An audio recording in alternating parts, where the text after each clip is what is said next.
Every 29.5 days, the moon completes a cycle that humans have tracked longer than written language itself. Ancient civilizations built entire agricultural systems around it. Modern wellness culture has turned it into a planning tool for goals, habits, and personal transformation. And whether you think that's wisdom or nonsense, the psychology behind why it works is worth understanding, because you're already being shaped by cycles you've never chosen. The lunar cycle breaks into 8 distinct phases: new moon, waxing crescent, first quarter, waxing gibbous, full moon, waning gibbous, last quarter, waning crescent. Each one lasts roughly 3.5 days. For thousands of years, people assign meaning to each phase: planting during the waxing moon, harvesting during the waning. The Babylonians organized their entire calendar around it. So did the Romans. So did dozens of cultures that never made contact with each other. The common explanation is that these were superstitious people who lacked better tools. That explanation is lazy. What they actually had was a recurring external structure that forced periodic reflection. And periodic reflection, regardless of what triggers it, is one of the most effective behavioral tools ever studied. Researchers at Dominican University found that people who wrote down their goals and reviewed them weekly were 42% more likely to achieve them. The moon gave pre-literate societies a built-in weekly review system hanging in the sky every single night.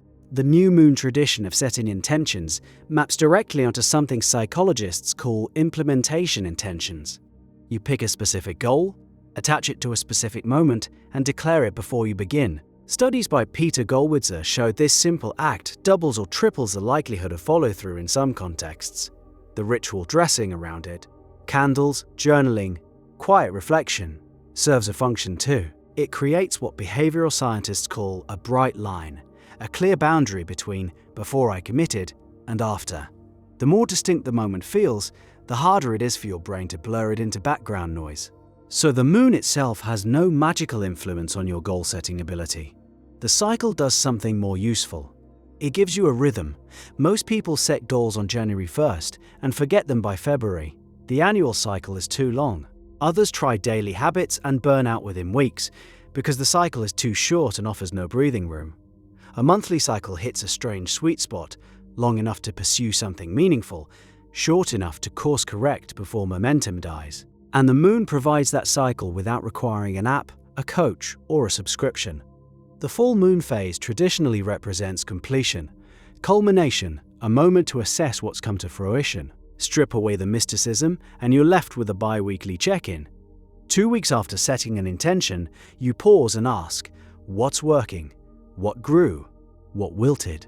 That cadence mirrors the sprint reviews used in modern software development. 2-week cycles with a retrospective built into the structure. Silicon Valley accidentally reinvented what farmers knew 5,000 years ago.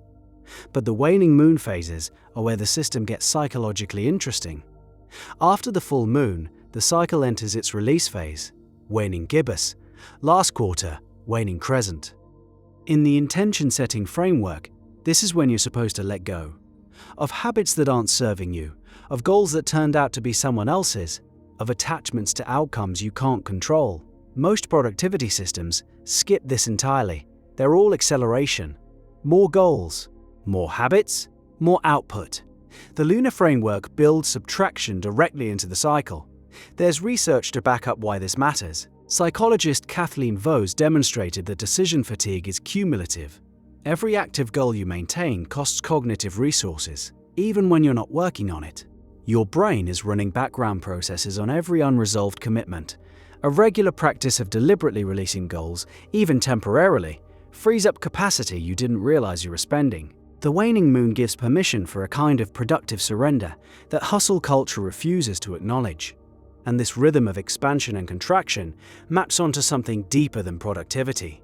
Chronobiologists study how biological systems respond to cyclical patterns. Circadian rhythms get the most attention, the 24-hour cycle tied to sunlight. But ultradian rhythms operate on shorter cycles, and infradian rhythms operate on longer ones.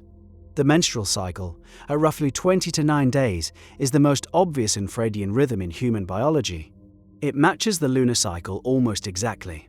Whether that's coincidence or evolutionary remnant is still debated. What's less debatable is that humans respond to cyclical structures at a biological level. We oscillate. Our energy, our focus, our creativity, all of it pulses rather than holding steady. The intention-setting framework built around moon phases essentially says, stop pretending you're a machine that operates at constant output.